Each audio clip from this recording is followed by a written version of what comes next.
Gurus. This is Sima Vasa, and today I have Patrick Comer joining me, and we are going to be talking about something so exciting. But before we get into it, welcome, Patrick.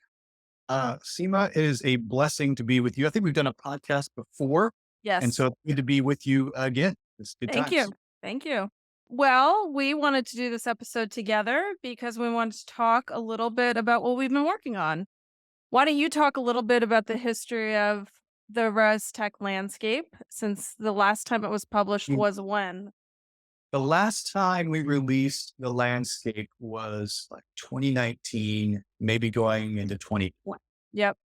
pre-COVID timeframe, if I recall. Mm-hmm. And so it's been 3 years since we've had any update. However, in that time, the phrase and concept of ResTech has become ubiquitous. Yes. Which is exciting to see that happen. But it's also time for an update to occur. Definitely, and when we started collaborating on the update of the ResTech landscape, just looking at every company on the sampling of companies we have on that map, so much has happened. I think when I looked at it, there were at least 30 plus acquisitions, about 80 companies raised debt financing or equity. There has just been a lot going on since that first publication. I think the mission originally, we think back to when the concept of ResTech really, I guess the right word is, was agreed upon or voted on at SampleCon. I'm going to say 2018, 2017. I remember that SampleCon. So we needed to put a name to the progress and the tech evolutions Yes. happening in our industry. And that's what we came up with, which is a big moment. When we look at other industries that have this kind of digital transformation or this evolution of tech really impacting how the industry performs, there's always some sense of a landscape, a Mhm. visualization of how the industry is structured, where the companies are in it. And the purpose or the goal is so that we can highlight the industry not only to ourselves, but also to the outside world, whether it's another strategic partner or an investing partner. So it doesn't surprise me that the number of transactions, whether it's called equity or debt or Right. M&A or whatever, has also grown. Partly, I would say, because there is a ResTech identity, a Mhm. ResTech landscape. But also, I think a lot of those were in the run up to 2021, which was a fabulous and very Yes. active year for transactions. I think if Yes. we at pre and post January 22 transactions, we might see a different kind of view on it. Totally agree. But a huge amount has changed in terms of the company's transactions and lay of the land, as it were, since the last update.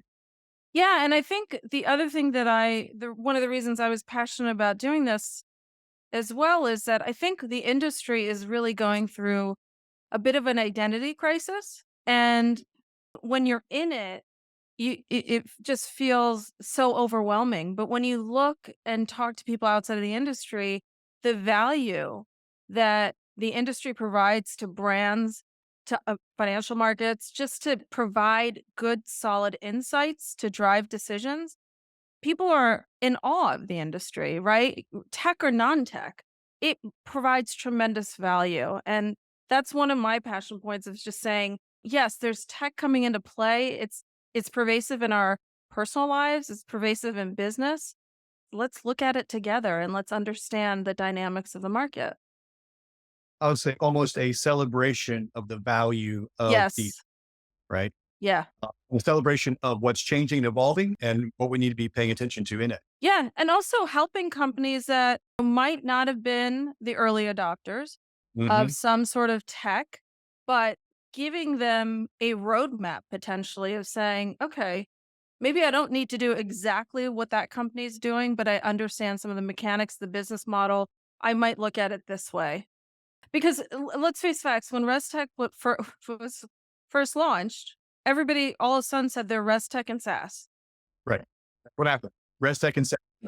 And then the dust settled and like, okay, maybe there's some tech enabled services here. Well, I think one of the things that happens when you introduce a concept of rest tech in a landscape and owners or leaders in various businesses start to understand how outside parties review the value of the business, Yeah.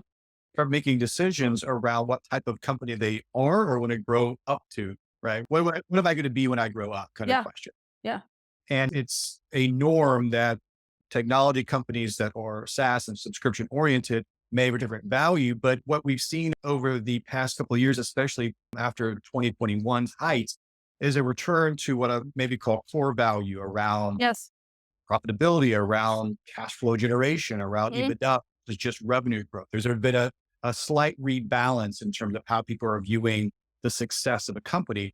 I think it's actually really healthy because I think there's some unnatural twists and turns that companies go through in order to look like something Yeah. that may not be, and may not be actually healthy for them in the long term or for their customers. So I think there's a nice rebalancing going Yeah. on of what's important.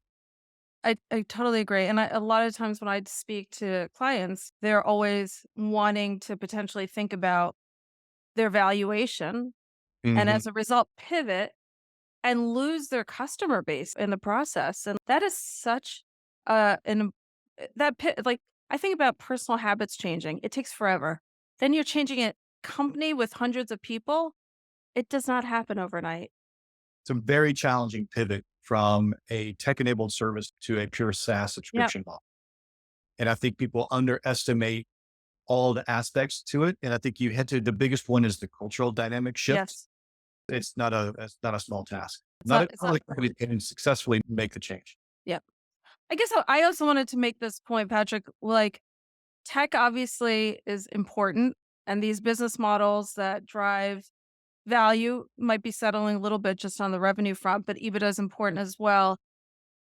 Well, I also think that it's not good or bad. It just depends on where your craft is and where you want to be on the landscape. And so, if you love the art of high end market research, segmentation, whatever you have, that's good for you. It doesn't mean it's bad in general. And I felt like that kind of became a little bit of a trend when when it was first launched, and it's like, "Oh my gosh, I'm not Restech." But no, you're really good at this, and that's okay. Yeah, I think you're absolutely right. I love to look at value as more than a financial valuation. You Yes. can impact an industry and do good work regardless of your technical position, Yeah. as it were, or and so I think a lot of great things are happening in our industry that are not just based on tech evolution or the cutting edge of the newest Yes. technology. Yeah. And I think our new landscape rollout encompasses that. We've tried to balance the coverage, a little bit more sampling of those other companies, and tried to create a broader view or a more inclusive view. That's exactly right. Yeah. I think the two things that we've done is we've shifted the landscape 90 degrees, Yes. What do which we call them? Pancakes? A we'll pancake call stir? I think we could call it the pancake layers. Yeah. Really trying to identify all the different steps in the value proposition or the value creation. And to your point, really looking at what are all the important players in the space, not just the only tech oriented Yep. position. And then there are also two other kind of through lines that we try to identify. One is around the spectrum between maybe services or tech enabled services to SaaS. And so Yep. people can imagine where is this company in that spectrum? And I think the other one, which of course is a hot button item these days, is where is this company in their footing in terms of where AI is coming into play, which is the largest kind of existential opportunity and threat Yeah. the industry has seen in a while. Yes. In a big while. And actually for the world. We won't go to a dark place. Okay. Yeah, or heck, let's go to an exciting Yeah. place. Yeah. Let's talk about we did some one-on-one conversations with leaders in the industry and we've had our own conversations. What do you think of AI in our industry as a accelerant or a maybe it completely changes the landscape like in a year or 2 years this landscape's totally different. Those are two extremes. Yeah, I think it's a little bit of, dare I say, both. I Yeah. think there are experiments happening right now. I think Mhm. a lot of look at it on one level, a lot of the new companies in our space that are getting funding Yeah. are AI first. So they are running various experiments across the value chain, whether it's everything from insights generation to sampling. There's a lot of just AI first companies that are brand new companies. And I think there are also a lot of experiments happening within research agencies to add AI or to Yes. back, they've been doing AI for a while, back when it was just called machine learning Michelle, versus Gen right. AI. So a lot of people think, it's like, wait a minute, I've been Yeah. doing this for Yeah. what's changed all of a sudden. So I think there's a lot of experiments. I think it'll take a while for the true value creation of those experiments to be understood. I agree. And then those are unlocked. Then I think we could see a much faster kind of evolution or shift occur. But right now, I see just tons of experiments across the board. I think the other key thing is that the end customer, the brands, are asking for all those experiments to occur. Yeah. They are also Yes. thinking about this, how Gen AI could impact their capabilities and their insights generation and speed, and are asking their resource partners to essentially help them understand Yeah. what could be possible here.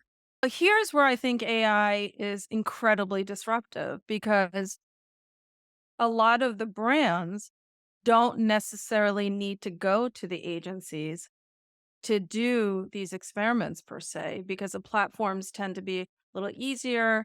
Mhm. You know, it's easier than DIY. It's even more intuitive in some cases.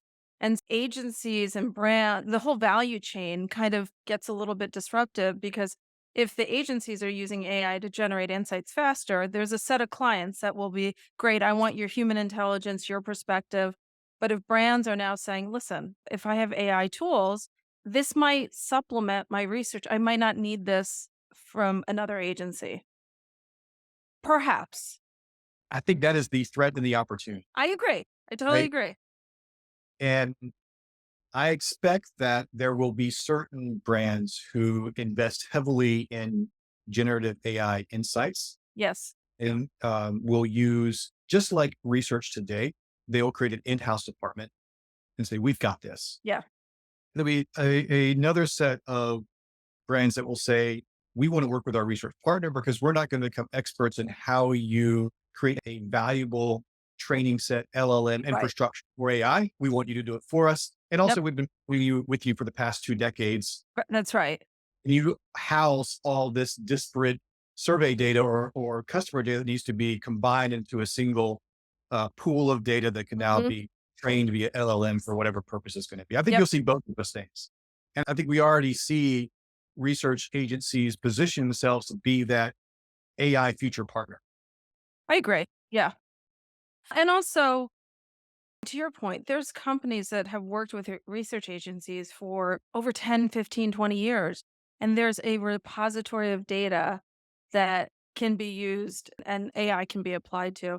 What I really loved was one of the conversations that we had, like that you think of a lot of the large companies, agencies in the past, they were not as flexible, perhaps just because of size, a little stodgy. They're not, but the perception could be because they move a little slower.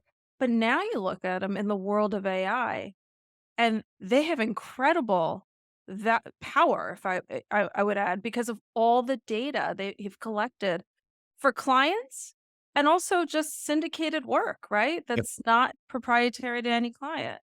It was intuitively think about it, yeah, but when you actually have the conversations and you hear what these large agencies are working on, it's quite amazing.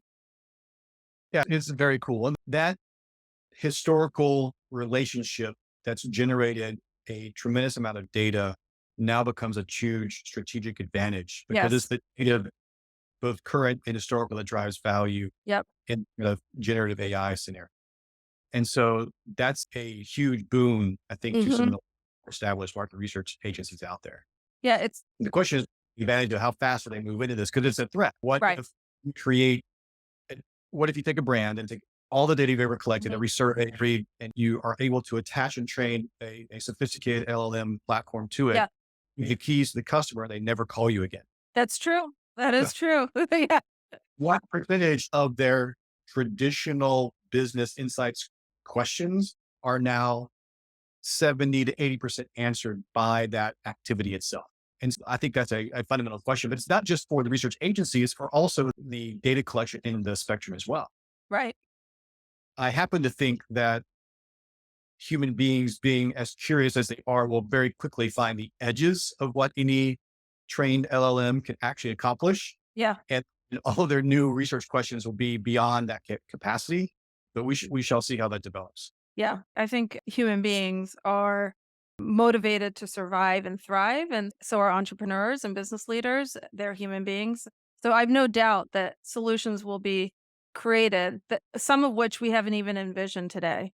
I hope we have an vision today. Otherwise, Gen AI is just a another version of what's already been done, right? Yeah. I Totally think we'll agree. new business models, new types of insights, and expect that the types of questions that are asked change. Yes. You think about, say, 20 years ago when online research became possible. The fact that you could do online research and the speed and scale shifted meant that and the audience targeting capability shifted. Suddenly, the research that was done also changed. That's right. Because once you have a certain amount of internet access, certain questions no longer are research questions. They're just how good am I at searching questions? Right.